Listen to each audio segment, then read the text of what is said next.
And welcome back.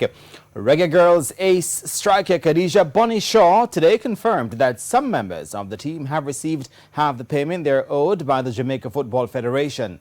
On Monday, JFF General Secretary Dalton Wint told TVJ Sports that the money was sent last weekend and that the ladies would receive it on Wednesday.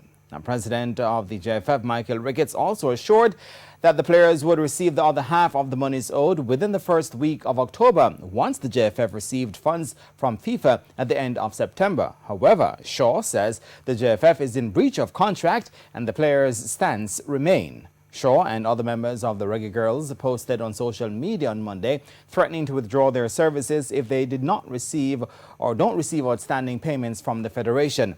The next assignment for the Reggae Girlz will be majority of the team received 50%. However, we did not sign a 50% contract. It should have been paid in full from before August 30. So this doesn't change anything, especially since it's not the 100% that we were legally promised. Now, the next assignment for the Reggae Girlz will be the Olympic qualifiers set for September 30 through to October 8.